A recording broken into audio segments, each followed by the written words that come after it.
Hello, welcome. I wanted to talk about education.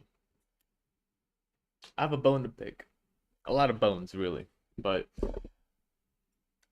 I've been educated, right? Everyone goes through classes, schools, all these kind of things, all the way up to university. All these notifications. Okay. And I like to be optimistic with a lot of individuals that attempt to be educators. But I've had my own experience of mediocrity. A teacher that's there for a paycheck doesn't get involved with the class in the right, interactive way, entertaining way. It's just a monotone individual talking about, like, mathematics, for instance, right? That's the subject that you really need to pump up that character. So, education has become a job, which I mean, everything's a job, right? You take a hobby, you take an idea that you like to do, and you try to transfer it to something productive. So anything can be considered a job. But I mean, like, a job, a job, where someone's looking for something to make money or to pay bills and to go through and not stress or try to at least meet some ends. And it's that kind of job where you just take what you can. Not necessarily that the individual is a bad teacher that takes on that job, but, well, there's a lot of traits to it, right? There's a lot of traits to a good educator, which I want to go over. Now, I'm not no arbiter of all the great traits of an educator, but I have basically been teaching classes one-to-ones, and I found an effective measure in a one-to-one.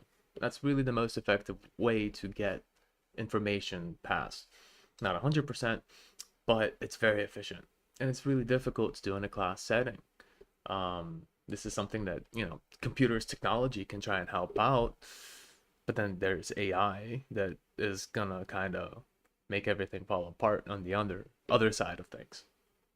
So I've had at least 5,000 students for the last 15 years, probably more. I've lost count, so I'm gonna say at least because it could easily double at that point.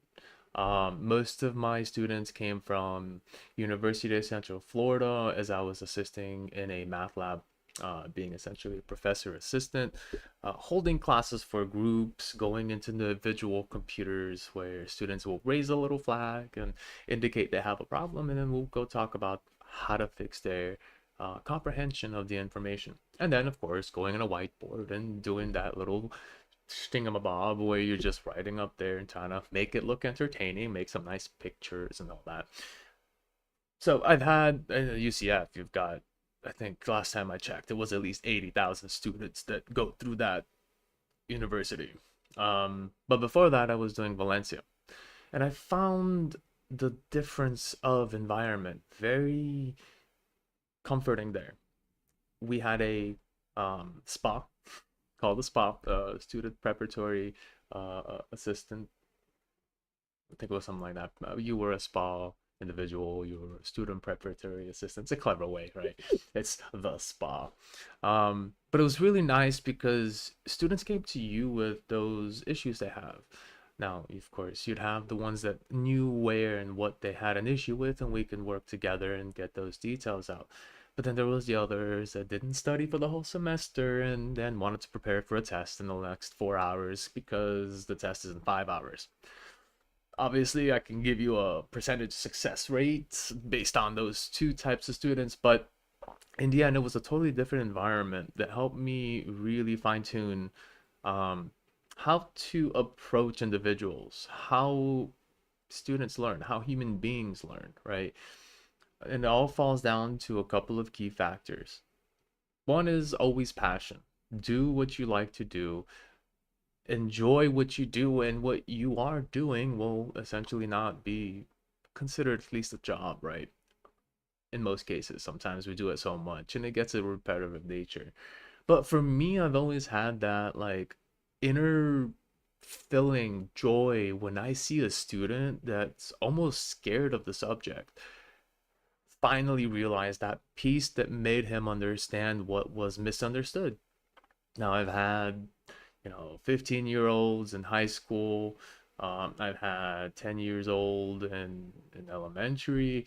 I've had 45 and 50-year-olds coming back to Valencia to get their GED, not your GED, to get their diploma right after your GED if you're an adult without a high school.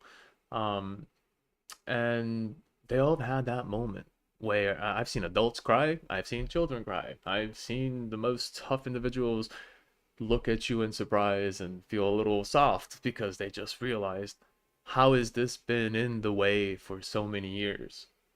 How has it been that I was not able to benefit from some form of understanding that just fit?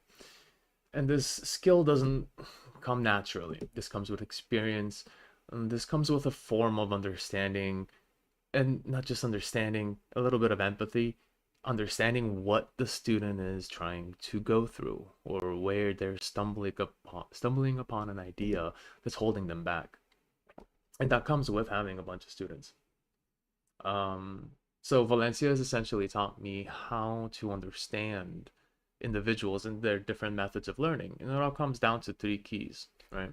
You're either very visual, artistic minded, you can visualize ideas, but when it comes to following a certain set of logical steps, it can be a little bit extreme. Not impossible, but better if it's visualized. I love to use color in all of my sessions. Whether it is for the logical idea or to find an area of a square, I like to use different sets of colors to appease that sort of black and whiteboard sort of thing, right? Keep it a little bit entertaining. Then it's auditory, speaking clearly. I can do it all right. I stumble upon my words sometimes. I think of a four, I say a two. It happens, right? But in the case of tone, that's important. It's the ability to maintain a nonchalant, non-monotone form of voice where an individual can be intertwined with the conversation. Not only just speaking and being the one that speaks, but auditory comes with the asking of questions, the stimulation of that. All right, now it's my turn. Now I hear that he has posed a specific task for me. Now let me fulfill it, right? So auditory comes in a lot of different flavors. When it comes to just general communication, which in a lot of ways, watching the internet's a little bit broken right now. I think we all need to work a little bit on the communication with each other. Don't isolate people you don't like, understand them. But that's a whole different topic, right? We're doing deep talks and education, which maybe could help with the communication, with improvements in that. And then there's kinesthetic, one of the toughest ones that I have found to be, at least on an online form, without a successive amount of tools and physical objects that can replicate certain things like fractions and splitting up different shapes to show how fractions work. Kinesthetic is the hardest because you have to prompt your student to work with you, to take notes as we go together, to work out the problem themselves on paper. And considering that the only download from me to you would be this visualized space with a whiteboard that I'll show you later in like a little bit. It's hard to portray that information when you know that the next step is to fulfill that information kinesthetically on a piece of paper. Movement.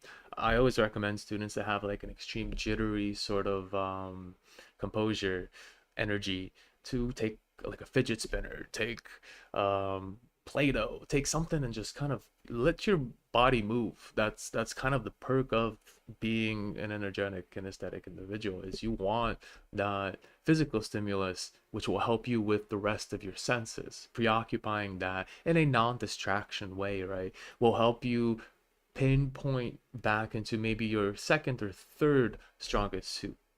Because in the end, we're not all just 100% visual, 100% auditory, 100% kinesthetic. I personally would probably be about 50%, 60% logical and understanding.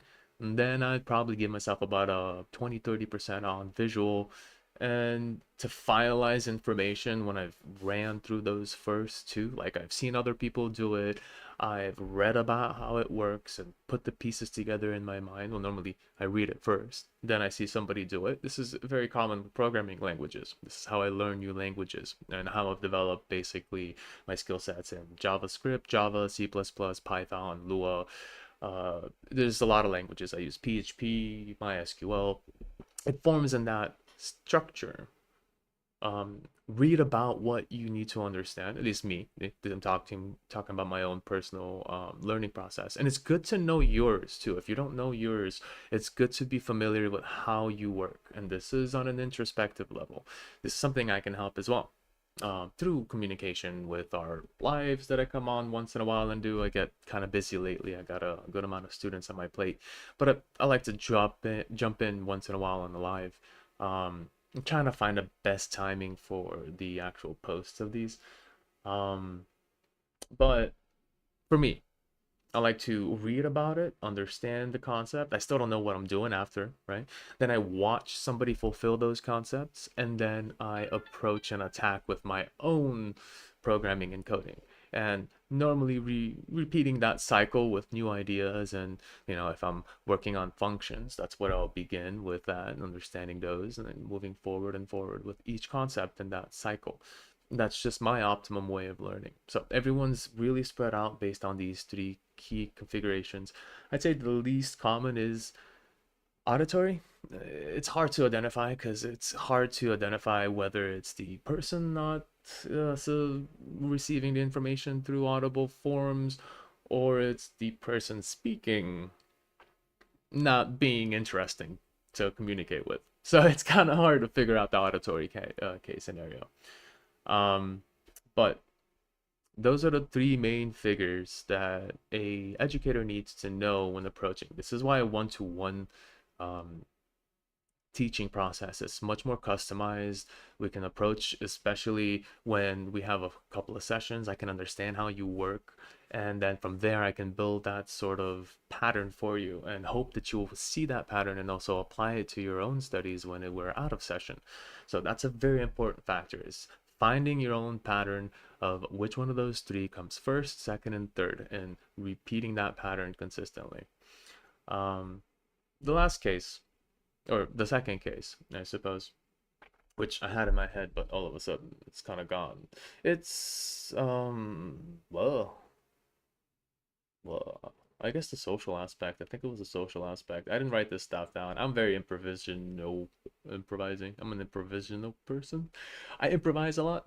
So sometimes thoughts can leave and then they'll come back 5 minutes later when I'm doing something else. But all right, that's kind of the idea, right? Being passionate about what you do. That's what it was. Being passionate about what you do, and then also having those three skill sets to understand the student. And of course, knowledge of the subject is a huge plus, because if you don't know what you're doing, how are you going to teach it?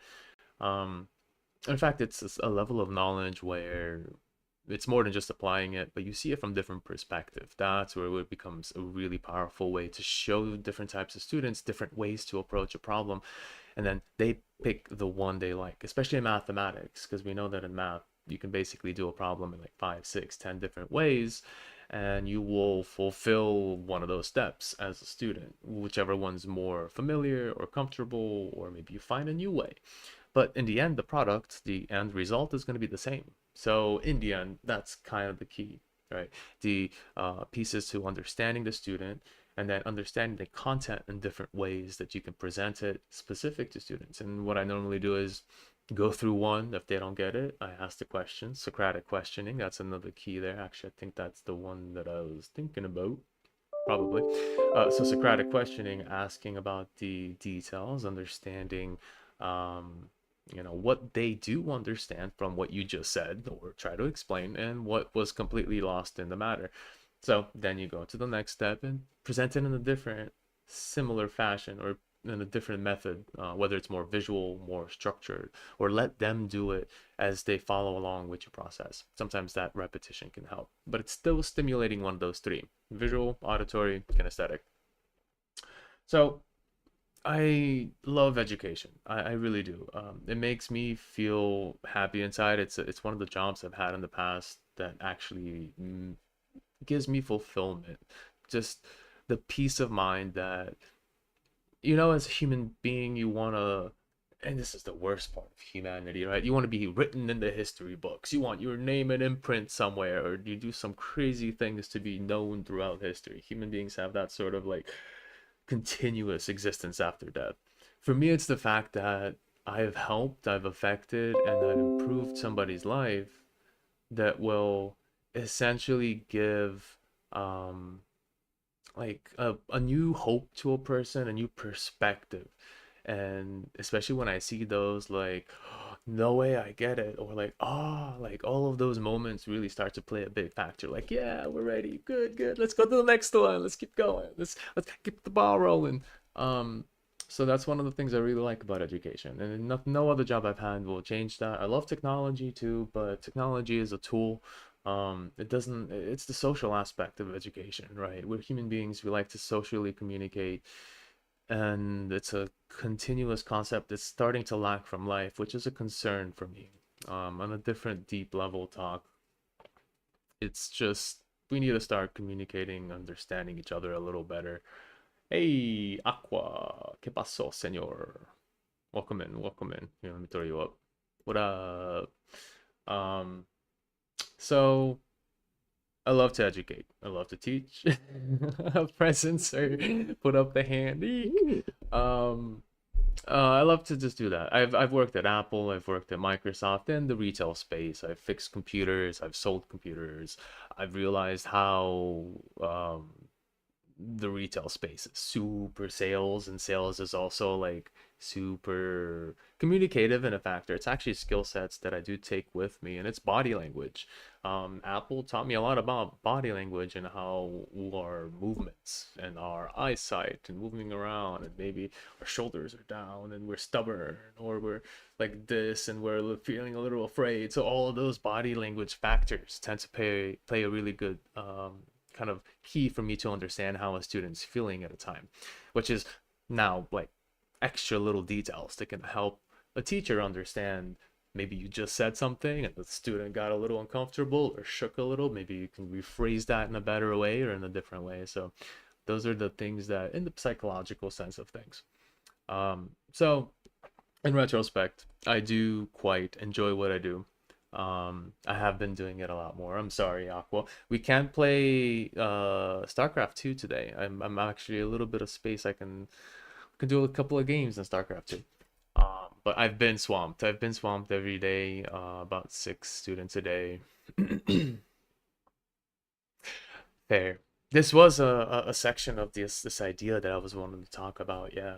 So I feel, based on, growing up with, you should go to college, you should take a degree somewhere, you need to prepare for this so you can guarantee yourself a job.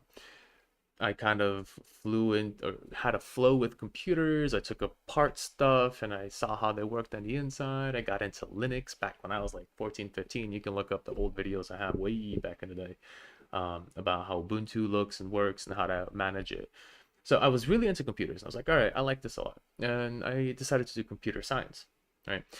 Now, as AI goes, and this is going to be kind of like an all digital scape thing, whether it's data engineering, AI product management potentially, but those skill sets are, well, they're kind of like absorbing your entity. This is the thing that I've seen on LinkedIn very often. You have this job. Look at this cat. Look at this cat. What's he doing? Look at this cat. Oh, you're looking at me? Um, okay, I just kind of went off of a tangent there. In LinkedIn, I saw a lot of jobs that are like, oh, prompt for AI teaching. Like, as a teacher, as my profile on LinkedIn is basically an educator. They're like wanting to put me in a job that I'm going to teach an AI to do the job for me, and essentially give off my sort of like internal essence, the way I approach things. But this is a temporary job. This is, I never took those jobs because in a way I almost feel like my essence is being taken. copied and pasted into this AI. Not perfectly, probably, but this is kind of the thing with all jobs in the future, I believe. When we deal with data engineers or AI engineers, they will be necessary to clean up data for training and for maintaining AI systems. I would lean, and then eventually the AI is going to be able to do both of those. I mean, we kind of already have regurgitation within the AI system. I give my little sister a recommendation. This is the two final jobs after AI officially takes over, whether it's 10, 20, 30, 40, 50 years from now. The two jobs that'll still exist in this planet. And I'm talking robots, right? We're talking robotics. We have robots doing like plumbing and stuff. I'm talking about the jobs that will be left. Farming, and they, self-sustained. You go to your own crops, you maintain life, you live a simple life. You don't really interact with the world around. And then those that maintain the AI that basically does everything, engineers in this sense, right? Even I guess at some point, even AI will be able to self-sustain. But I think at that point, we're kind of entering the Matrix or like Terminator territory. So I don't know. I don't know exactly. But in the end, it just really does feel like we still have plumbing. We still have electricians at homes. Those are the jobs that still pay. You need someone to build, you need someone to maintain a living space until robotics really kicks off. And we're seeing AI kind of kick off a little bit, but it's still an issue. I'm seeing a lot of like reports online about AI can do maybe 70% of the work that humans could do, but with like a higher error slash hallucination rate. So it costs more money to have AI because you're gonna have some person managing that AI. So you kind of already have a person on the side of AI, and then you have different senses of like the finance office, the all these different places that an AI can work with, and then you have to have one person from each. Um, so anyway, it's basically like it's good to get a job now while it's hot. But when I was preparing for computer science, I wasn't preparing for AI taking over my job basically as a programmer, right? It's a great tool. I love it. I love using AI when it comes to learning new things, finding more efficient ways to loop code or create threads or working with AI, right? I recently kind of played a little bit with Python and created a local AI that will use my Python script to go on DuckDuckGo and grab some information from the web and bring it back, just like any other AI that's connected to the internet. I'm trying to expand that further so it can run its own code. At that point, I kind of get a little bit scared because what if it's evil? But career that gives to explore a world or new things. I want a career that gives to explore a world or new things. Well, education is one of those. Languages are always going to be a part of that. I know a lot of people that go to Japan teach English, go to different countries, teach the language that they're local in. They learn the second language proficiently, professionally, and then they go to that country and they spend the time there and teach that language. So that's definitely a process, a capability there, to experience the world. Other than that, like trying to find a job outside, like if you're still in computer data and stuff like that, you could go to a factory in Taiwan, work there. I'm not sure what the laws are exactly because we have H-1B visas in the US. So there's got to be some way that you can get behind an employer in a different country and work there as well. But you'd need to know that particular language. But yeah, anyway. There's a, I think every job can kind of become a more explore the world case.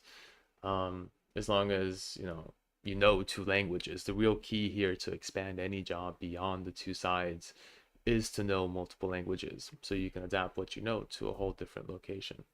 And then you kind of drift between the two. Mm, anyway, I think I've talked quite a bit now. Just a little idea and discussion that I've been thinking about and I've been seeing all over the place. And I just wanted to also elaborate a little bit on some of these here. So this is where you can find me on Patreon.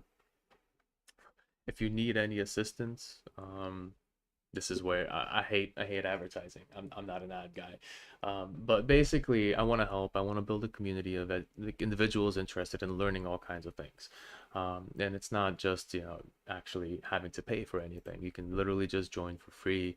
And support me as I grow. Hopefully, I can kind of work with this to kind of have a more privatized set of students. Currently, I work for other companies. In this case, Stigme. If you don't like Patreon, you can also find me here. This is a company that basically uses my services, and you can ask for Christoph, and basically you can work with me on this case directly there. So it's kind of like a dual thing. I work here, technically, directly, and then this is my private space where I can do a lot more and be in communication with you directly versus having the middleman in between. But here's a couple of things that I've seen. Okay, so these are my reviews from Take Lessons. This is kind of really where I really start to pick up on the things that people like.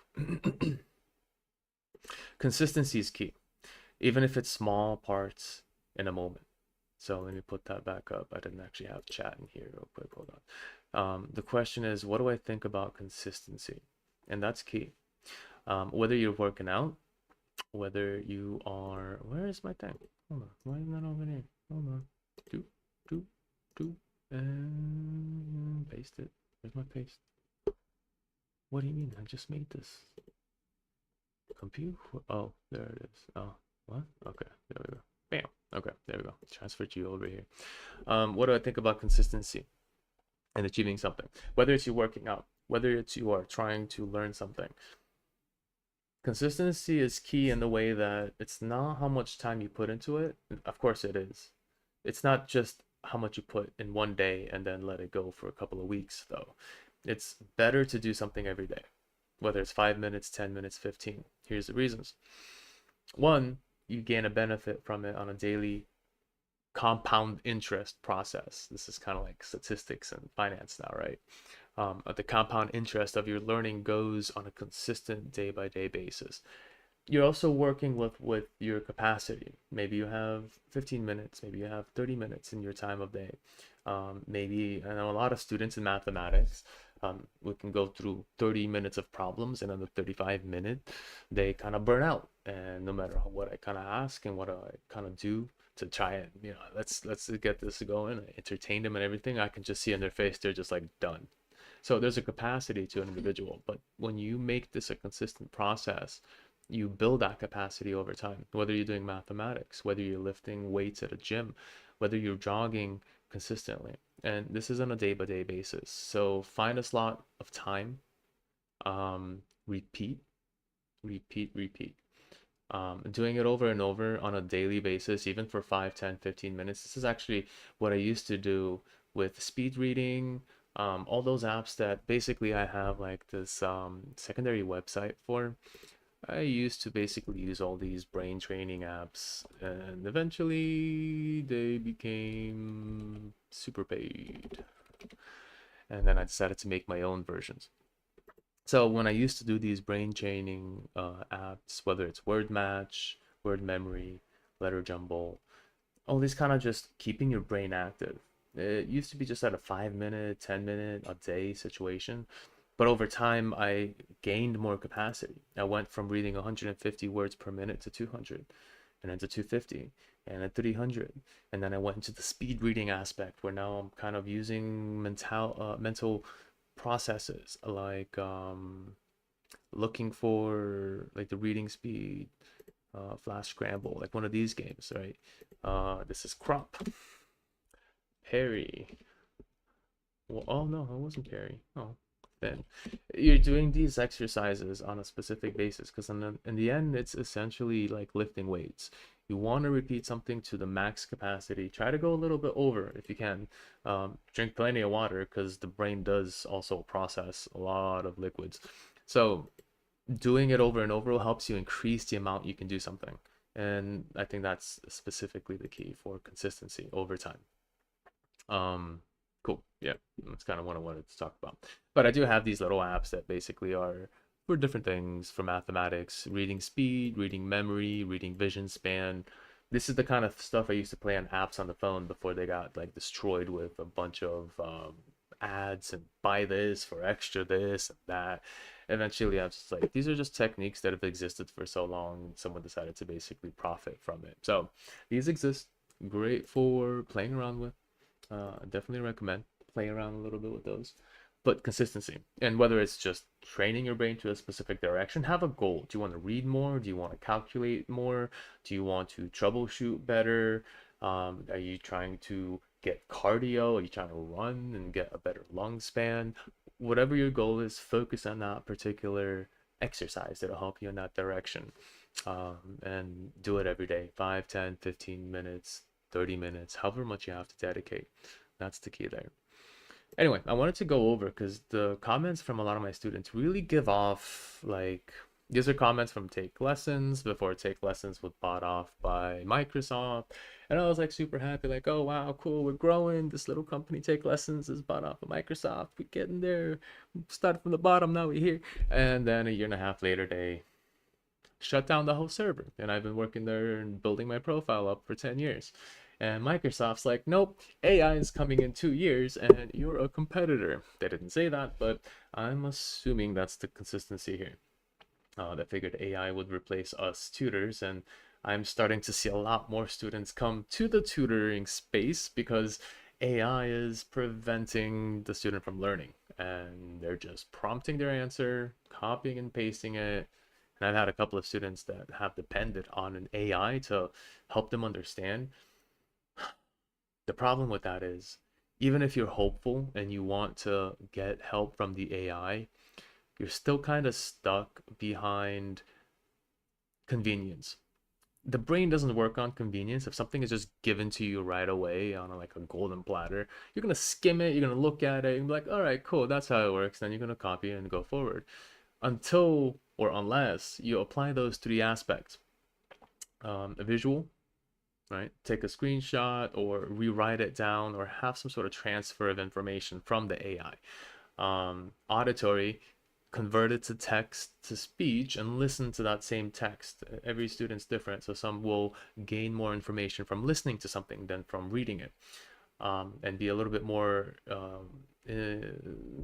engulfed by the information. They'll get that information when they listen to it. That's why sometimes for me personally, I'm also auditory, like on the 20-30% scale. So I will talk to myself out loud, and then I'll notice something that I didn't think about in my head, and I'm like, oh, when I say it out loud, it actually sounds this way, but it didn't make sense when I was in my head. So it's one of those things where I'm totally cool with people to talk to themselves. What's the problem? This is just us trying to stimulate the specific senses to help us understand things from different perspectives. So then the kinesthetic, absolutely, the person that has to move around and write stuff, unless you're like going on an AI to actually write everything down into your notes, you're probably not going to process anything. So a lot of students that have these AI companions, they're maybe hopeful that they're going to just read it and absorb it, but there's that barrier of convenience that you're not hunting for the information. You're not spending that 30, 20, 50 seconds looking for the specific text. And once you find it, you're like, ah, there it is finally. And boom, your brain's like, finally, I got it. Let me save it. It just plops right there in front of you. I can honestly say it's very much like the imagination of what people's imagination would have been like before television, before we had all of these stories and movies and series just constantly just giving us what's happening, who's wearing what they're talking about, how they're speaking, like their voice types, what the setting is. Everything's just kind of, we're just accepting it, right? But reading a book, you let your mind create the scene. One person's read of a book is a completely different book than somebody else reading it. And with that reading of that book, we are stimulating creativity that keeps our brain active. And this is the same thing, right? You're using those extra senses to essentially expand and train them to continue to grow. But as an AI goes, it's just basically a TV. It's a TV and you're just looking at it and it's just coming in and it's like, all right, cool. Did I get anything from that? So that's the issue, I think, with AI. And I feel like we're going to fall back to these gonna have this whole move to AI. Everyone's pushing AI for this and that, but we're gonna realize how inefficient it actually is, and we're still gonna need people behind those AI. So I wanted to go over some of the reviews I've had from Take Lessons because they really do give out a couple of like key representations of what students appreciate from a teacher, right? Patience. That's what I get all the time. Patient, knowledgeable. Knowledgeable, fair. Yeah, I can look up some stuff I forget. I can use a reference for something. Knowledgeable is a variable, but patient. You want to maintain the same level of confidence that the student wants to. And if they have a low, you want to bring it up. And no matter how they kind of like maybe take time, how they kind of potentially go through a certain trouble or emotional aspect, you want to maintain patience.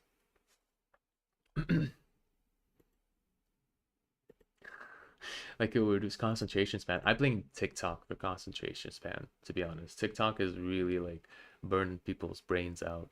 Um, just having these 15-second videos that have no context and no information, you just absorb them and absorb them. I had a student with like, I want to call it like the TikTok complex. 6, 7. I didn't understand that until she explained to me, and I still don't understand it. Um, we tried to go through sessions. It was very hard for her to keep up and not understand, but just to keep up, just to be present, to ask questions that she doesn't understand. Because when I'm speaking and something that I say sounds like something she heard on TikTok, she goes into a full out auto TikTok scroll wheel. Like the chin meme and then the 6, 7. Every time there's a 6 or a 7, and then math, that's literally 15% of the numbers. So it's like I cannot get her attention because everything I say in some way at some point, whether it's like every 5 minutes, reminds her of something on TikTok, and TikTok and just pops up. Um, Insta Reels and Shorts. Yeah, yeah, that's fair. I'm glad you guys banned TikTok. That stuff is poison.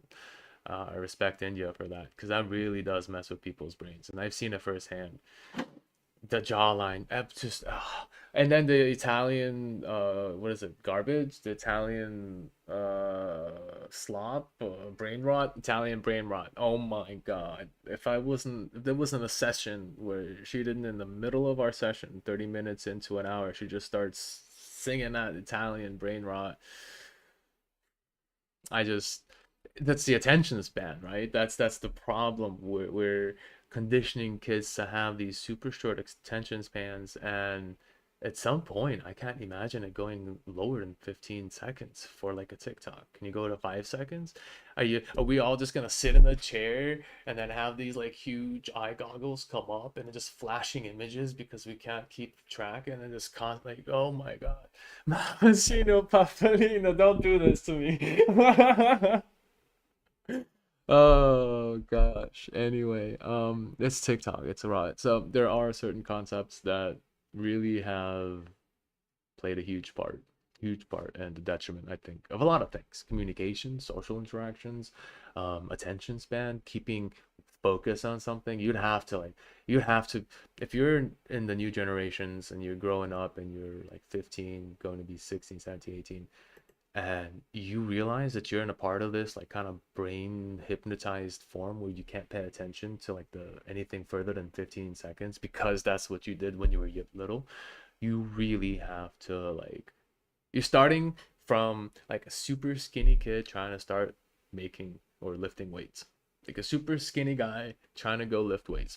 That guy doesn't have any muscle mass, doesn't have any mass in general, nothing to convert. You're gonna need to have to change your diet to like actually like give vitamins to your brain: blueberries, walnuts, omega 5s, anything that's good for the brain. And then you have to like practice attention. You literally have to sit there, wait for a story for like 30 seconds because you can do 15, but now you got to practice for 30 seconds. Wait for a story to finish in 30 seconds and then recall what happened. When you're good at that, you go for a minute. And when you go with that, you go for 10 minutes. And when you go with that, 30 minutes, 1 hour. Train that attention span forward because we're all like, even my generation is brainwashed in some form or factor. I remember the music we used to grow up with. I mean, Eminem, clubbing, dancing, doing all kinds of conspicuous things for fun, right? And a lot of people got stuck in those cultures. But that was because we had TV then, we had MTV, we had all these celebrities that were affecting people's way of growth. The parents were working most of the time, and the kids stayed in front of the TV and got taught by the TV. Well, it's no different. Now it's not TV, it's TikTok. And these students are basically working, yeah, how can someone reset this mind from this shit? Yeah, man. It's difficult. It's especially this, especially if you don't have the attention span to maintain it for longer than 15 seconds because of TikTok, but kind of like training you to be in that mode. The only way is down. Next is 7 seconds. Then it's 3.5 seconds. Then it's you just literally on a chair watching images flip and you're literally being brainwashed. Like it's crazy. But this is kind of how like the brain works, right? Attention in a general sense is continuously a release of dopamine. So having it such fast events happen so quickly, like a climax in a story is where everything just happens at once, but you have to build up to it. You have to like tease the person before something huge happens in a movie.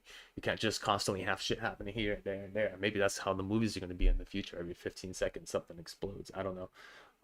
But that's just a release of dopamine, and I think it's a case where people are addicted to dopamine in so many forms that they're not aware of it. They're not aware of how their input of information is affecting their output, and in this case the input of TikTok affecting their ability to maintain attention. And the input of a calculator is preventing them from using their brain to do the math and training those neurons to connect in the right place so it's stronger, more efficient, and good at troubleshooting. Creativity also, absolutely. We can't just be logical calculators walking around. We need humans to be able to create, think uniquely outside of the box. And but now we have AI slump for that too. So we're like really getting numbed down. It really does start to feel like we're like in a matrix situation. Yeah. And the same case scenario is producer, operator, or a slave, consumer. You can be a producer or a consumer with everything that you do. Like producing content is something that I wanted to do in a way that I can reach more people, and provide, whether it's like the little sessions we have or people asking questions, communications, deep talks like this. I'm a guy of deep talk. Um, Avoiding the masses in the scripture is just like, yeah, the masses, this is the cities. I hate the city for that exact reason. Cities really tend to turn me off because in that lifestyle it just forces you to abide by those stresses and those constant moving forwards and all this kind of stuff. Oh, there's so much to talk about on this. But I'm glad that at least there are people that see this. I think it's a wake-up call for a lot to go through these changes, maybe self-realization, self-reflection, meditation. Um, Definitely the best thing one can do is to meditate on how they are, what they see themselves as, and really try to put themselves into a better position. Even if it's 5 minutes a day, consistency every single day. Don't miss a day. That's the goal. Whatever you do, do not miss a day. That's it. Make it 5. Make it 10 minutes. Make it 15 minutes. Do whatever you need to do. My cat's acting weird, moving stuff around in the background. Um, but that's the consistency. Whatever it is you want to do. So things that students like: patience, knowledgeable, fair, but patience is key. Taught me how to solve linear equations, inequalities, and logarithmic functions. Easy to talk to, just sociable, kind, thoughtful. I want to help you. Like, this is just a passion in teaching, right? This is not, I'm here to do a job and you're paying me to teach you. It's like, I want you to leave with something valuable at the end of what we're going through. Um, Christopher has great interactive skills and it has helped me through a lot when I was struggling with some obstacles in math. Yeah, absolute. This is a student from Valencia that actually left me a review on Take Lessons. Aaron also. He was actually a tutor after I taught him. So I've been there for so long. I even taught some of the tutors that eventually became, or students that became tutors. Um, as a tutor, Chris did tremendous perfect job with his math skills. This is Sohan. Oh yeah, I remember Sohan, also from Valencia. Cool. I love that they supported me. This is super nice of them. Super appreciate. They helped me start everything up from beginning on my Take Lessons. He patiently worked with me. Patient, again, a keyword that pops up a lot. worked with me toward the problems. Also very good in explaining concept. Perfect tutor for me that I don't have good math background, because he always taking the time to make sure I got the basic concept before moving on. You always want to verify. Um, yeah, observation, awareness. Yeah. I mean, this is where body language comes into play. How aware is an individual when they communicate? We think we talk about, or we talk and communicate with just pure voice, but this is the problem. Like when I was going through these like Apple's training for first class customer service, turns out 85% of the communication was literally understanding each other's body language, responding to how that person is feeling at the moment. Because they're not going to tell you with words how they're feeling. You're going to read it in the way they're standing. Like some things are like, are they turned sideways towards you and you're on one of their sides like this way, and then on the other side is the door. It's like you're halfway almost to losing them, like literally in that format, right? Maybe their toes are pointing towards the door, so it makes it feel like they're trying to rush out. Or if they're completely shoulder forward to you using expressive language with hands, it just shows that they're very into the conversation. These are the things that we miss from actually communicating because we're so stuck in this digital realm. um what was it? There's a book, what everybody is saying. What? Book, what everybody is saying. Something like that. Doo-doo-doo-doo. Yeah, this is the one. What everybody is saying. This is from an ex-FBI agent. Great book. Great book. This taught me even further about all kinds of body language concepts that exist. Some things that we have from the moment we're born, we go through life growing up with the surrounding um, atmosphere, the way that people talk to us, the way that our family talks to us, the way that we interact with our family, friends, close family friends, all the combination, all of those leave a lasting impact we never understand until you really start to read something like this that tells you, all right, this is where we get some things. This is the way the reason why we wear a mask, because our parents always told us, oh yeah, you don't like going to uncle's house, but we're gonna go anyway, so put on your happy face, and then you pretend to be happy, so you start creating a mask that doesn't represent who you are because your mom told you to be happy. So we wear this mask all the way down back from kids, and it all comes through these sort of like psychological observations. And body language is huge, huge, especially not anymore, I guess, because well, who talks in person anymore? But hey, I'm here. I'm doing body language. So what's up? Um, Chris, an awesome teacher, knowledgeable again, marking the branding, using technology and your advantage. Yeah, so this was just marketing for an individual, learning how SEO works, learning how to analyze her choices of keywords when she's making her website and making sure that it kind of connects. And then SEO changed with Google. Eventually, it wasn't just keywords, it was domination of how many websites and how often your name pops up all over the place. So that's why nowadays you can find what Chris MIA. I think it's starting to pop up at the top. Yeah, chrismia.com. That's me. Then this guy had that's me. Then this guy had his own little thing. He's like a Shubi. Always been in my top. He's been taking some of my top real estate. But you can find me on any search engine just by typing in the keyword, because I've reserved it. I've created an identity behind it.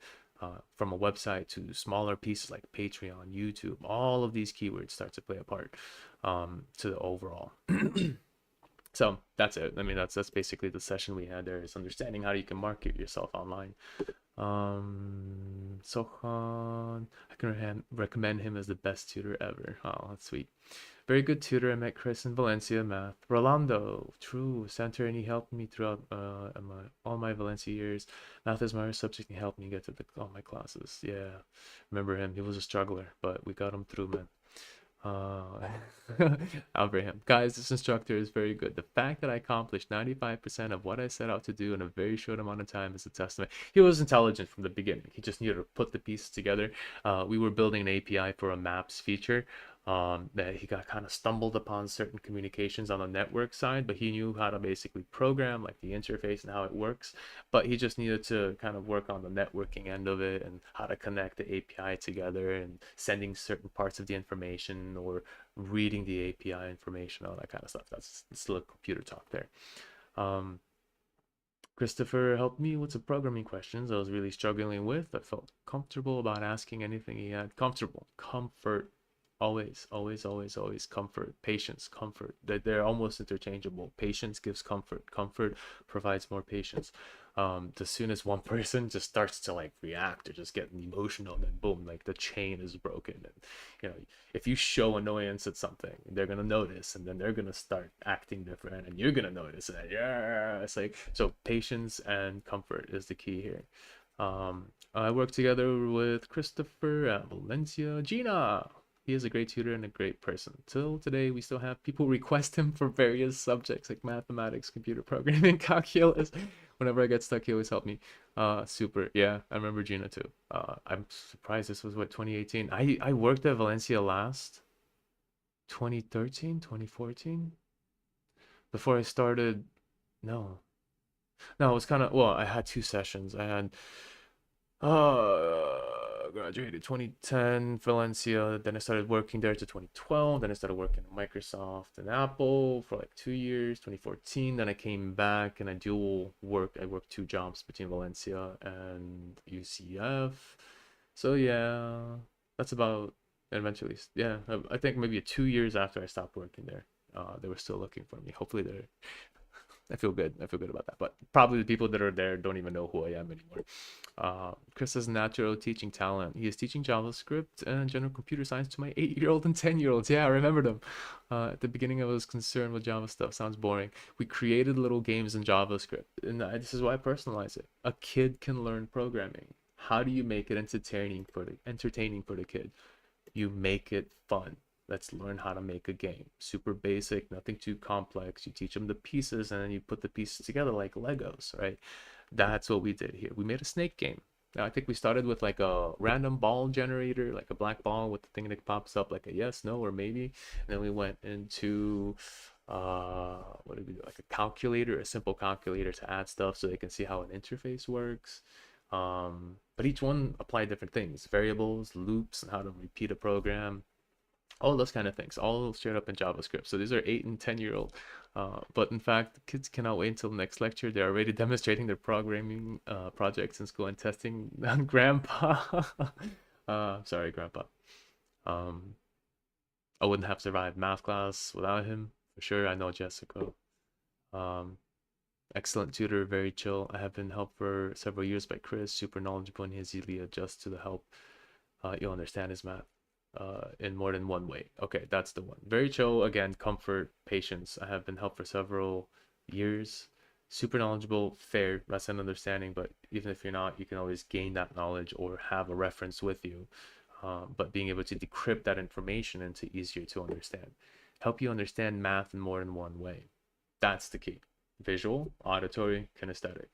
Different ways provide different stimulation to the information. So here's someone that understood that. Uses great visuals as he explains the math. She was obviously a visual learner. Using anything else like auditory, me just speaking constantly, or having her write it down all the time, those would have completely wasted her time. But once I realized she was more creative minded, I always ask people, do you like to doodle? Do you like to listen to music? Do you fidget around like me all the time? Those are the key questions I understand my students by, because that leads to the rest of the information that can help me understand how can I put this into their learning language. Not only one of the best tutors I've ever had, but also one of the most dedicated and extremely patient tutor. Always make sure you understood the concept has been discussed. He has his funny ways too. Thank you, Yaniris. Highly dedicated, knowledgeable person, honest passion for education service. You can notice that with people. Oh yeah, this big to speak. Another tutor that worked with me. Uh, one of a kind guy with a math twinkle in his eye. He's a very creative, very funny guy. Love him. Christopher is very patient and adjusting to my daughter's pace. Oh yeah, that's actually from my mom. She left it for me to help me out when I first started. But this is also a case of like my little sister, basically. That was me helping out my little sister. He's amazing, very patient, and very funny, very understanding. Focus when you're helping. Cool. Yeah. And there's more. I'm not gonna go through all of them. All of these are technically on the. If you wanted to take a look at all of my reviews, you go to collections. You can go to, I think, about me. Was it about me or about services? I think it was services. Yeah, student reviews about me. And I have, pretty sure I have all of them here listed. I think. Survived. I'm pretty sure. If not, I'm gonna put more up, but I'm pretty sure that's all of them. No, it looks like it's too short. Hold on. Something's missing. Alexandra. Oh yeah, because I did adjust some stuff. Oh, I took out duplicates or some. Oh, it's the same student twice. I just don't want it to be messy. But in the end, yeah, Alexander came in a couple of times. We did a lot of programming, a lot of math, and all kinds of different things. Introduced to the computer science.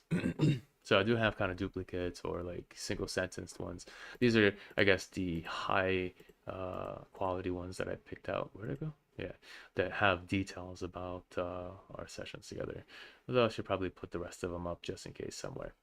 So you can read those. I'll probably edit this, add more maybe later. I'll probably add more somewhere. Um, Also, Super Scholar Tutoring, Christoph, AI knows me now, is the founder of the lead tutor at Super Scholar Tutoring. Servers, office, technical support, over 10 years of experience, 5,000 students. Basically, you can look me up and you can find some details on it. Yay, AI. But in a general sense, this is kind of what I provide for anyone on my Patreon. Again, you can just basically join for free. I would super appreciate the support. All you do is log in with your account, boom, and you're joined for free. But if you actually need help, mathematical assistance, you need some guidance, it doesn't have to be, like, I want to show what I provide. It doesn't necessarily have to be super detailed help. We don't have to go to a one-to-one. The membership options go all the way to literally my, what I call the professor's office. You have direct contact with me. You send me a photo, I'll send you an image response, and it gives you the details on color coding everything, showing how everything works out, and then I help you understand whatever you're having an issue with. But then you can actually get like one-to-one remote with me as well. We can meet up on a monthly basis, and then I can go into a video session. We can go about what you wanted to learn, what the issues are, and just my typical process here, which I'm going to show a couple of my students that I have in a second. And then if you want more hours, it kind of just keeps increasing. So increasing with a sense of like, not gonna, it'd be cheaper for you if you decide to get a higher one. So for instance, 1 is 25, 2 is 50. That's kind of like the minimum I wanted to go for. But 4 is gonna be like, geez, let me divide 90 by 4. What's 90 divided by 4?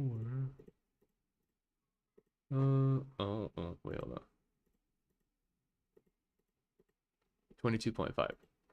So it's 22.5 hours for 4 of them. So as you get more in a package, you do actually save on the hourly rate. But again, that's for someone that needs direct help with mathematics, programming, anything that's outside of or within that bound, or Linux operating systems, whatever. I have all my supported classes here on the Patreon. But recommended in general. If you just need kind of a guide, you have an issue, you want to take a photo of something you're having an issue with in math, you send it to me, Discord, Viber, whatever you prefer to use, Messenger. I use them all, but I try not to unless I'm having like a student in a certain place, because then you have Instagram and all these, so many things you have to keep track of. But you send an image to me, I'll do it on my little Ooh, hold on. I'll do it on my little whiteboard right here, and then I'll show you an image of that response, and you can basically do this continuously, right? And then you show me, but I don't get this part, and then I'll elaborate on this part, and I'll send you literally on the fly as we go. You have an issue, send it to me, and I'll help you when I have time, right? But let's look about that time, right? So let me show you some of my students. This is me on the whiteboard, so this is me simulating one of our sessions right now, right? So this is my Stigma learning sets. My current at the top. A lot of math, so much math. 8th grade, 4 to 6, 10th, 7th. 1 algebra 1, which would be 11th grade. Then I got my older students down here. That this was an individual that was the TikToker. We didn't do so much about it all the time. I try to entertain her. I try to draw for her. I try to do things to help her see with color. It didn't work. The TikTok was so strong. This was so strong. She couldn't last for more than 15 seconds. Oh, I wish I could help her. But that 15 seconds, man, that was hard.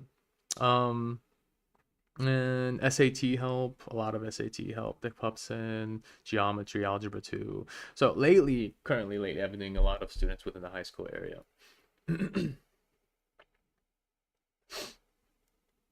Yeah, fair. Is that the $7 one? Dang, I gotta see the conversion rate, but I don't know how the rupees are in a general conversion. Um, but yeah, no. So this is basically what it looks like. Um, I have a student up here, Grant, one of my favorite tutors. He's he's a streamer also. I taught him how to stream. So he's somewhere on the internet, but I can't say who he is because it'll reveal his identity. But you probably find out eventually. So we did some brick breaker, learning about the XY arrays on an actual programming language, understanding how the arrays work in an actual variable. Like this is starting to go into like those sort of programming aspects of things. And I like to draw on top and show some color and show some color coding and representations back and forth to kind of understand how the computer works, because the computer doesn't have an access in the middle, and then boom, you know, this is my right, so this would be my positive x, and then negative x, right?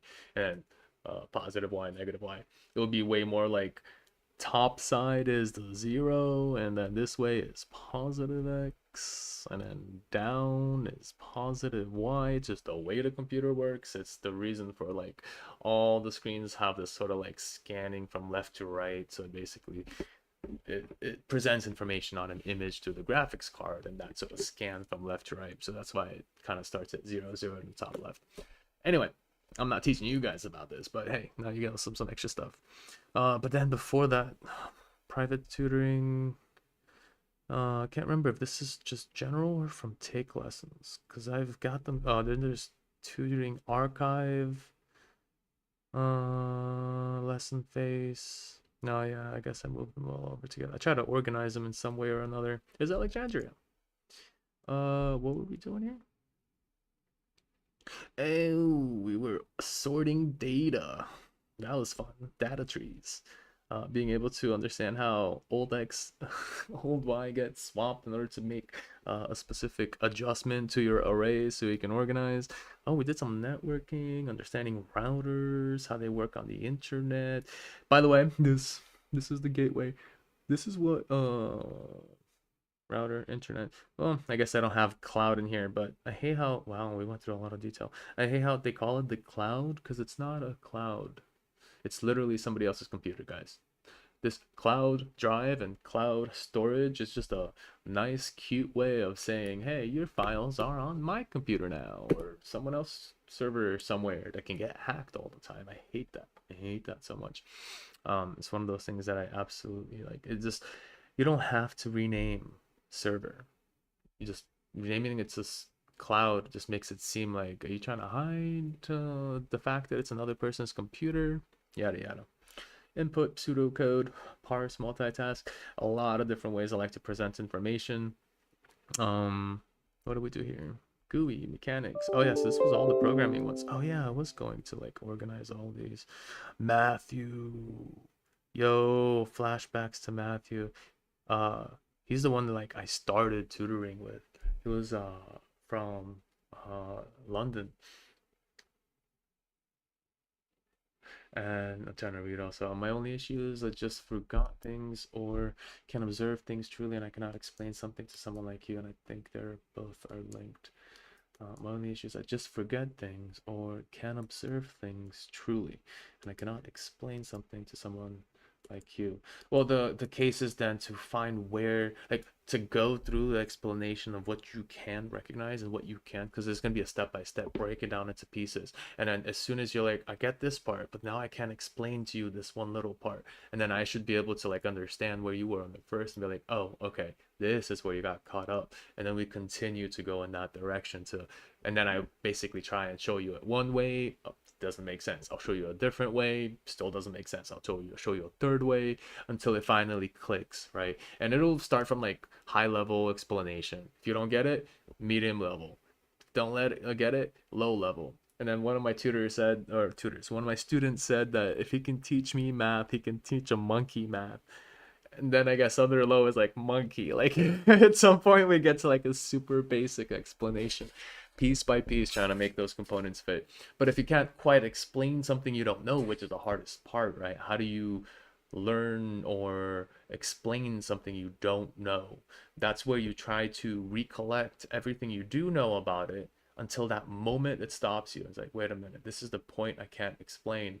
And then if you have somebody capable of keeping track and going with you, then you'll be able to essentially understand where that stopping point is. And then if again, experience judges how many people you've taught and how you can identify this case. But that'll help a tutor find where you stopped, where your issue is, and then follow up forward with it. So those are one of the key values that I like to do when it comes to like Socratic questioning. What do you know? Show me how to begin. At this point, we have this. What do you think we should do? Like at any time, I try to provide like a bird's eye view to see if the student can follow with the technical instruction forward. And then if they kind of stumble or take a little too long, then it'll be like, oh, but I see this little thing over here you can do. And it's like, oh, and then it sparks a memory. But I give that moment of thought. That's an important part. You have to give that moment of thought because, again, the brain doesn't just skim information to keep it. It skims information and throws it out. So I let students think maybe 10, 15, 20 seconds before I answer the question for them. I don't just say, do you know how to do this? No? Okay, let's start. No, that's not how it works. You have to ask the question, let them process, let them think, hopefully give you a possible explanation, but at least you can look at them and be like, all right, they're definitely trying to think of something. And then I'll give them a little nudge. Here's that little thing you can start with. I'm like, oh, okay, if I start here, I do this and do that. And then they get stuck. And then I watch them. I let them think about it 5, 10 seconds. And I give them another little nudge. And like, oh, yeah, then that goes on the other side. And it just starts to flow into place. And the more we do it on a repetition, they basically start to repeat the same pattern and understand it at the same time. But at some point, when you can explain something, it's definitely helpful to go through the process of what you know and then get stuck. Like I understand my students when I go up walk to them in Valencia and I say, okay, show me what you did from beginning to end. Show me the thoughts you went through to make this. In fact, here's another paper. Show me over here exactly what you did, but show me over here. And then they'll redo those steps and go for it. And many times they'll figure it out like, oh, I messed up the sign. And then they'll understand that that was a problem that they need to keep track of and they don't make that mistake again. Other times they'll get stuck and then I'll jump in and be like, I understand how you got here. And yeah, don't forget the sign. And then like, oh yeah, I just have to flip it. That's right. And then they remember. So either it's a self-discovery of flaws or it's you stepping in to give the tip on what the flaw might be and then let them think about it and then discover the flaw for themselves. That's always the key, is you want to let them discover the flaws in their thinking. That's how the brain readjusts itself. It's not someone else telling you how to do it. It's you realizing what you did was wrong, failure, and then readjusting it to not fail again. This is just how the brain works. Because failure back in the day meant that we're going to be eaten by a bear.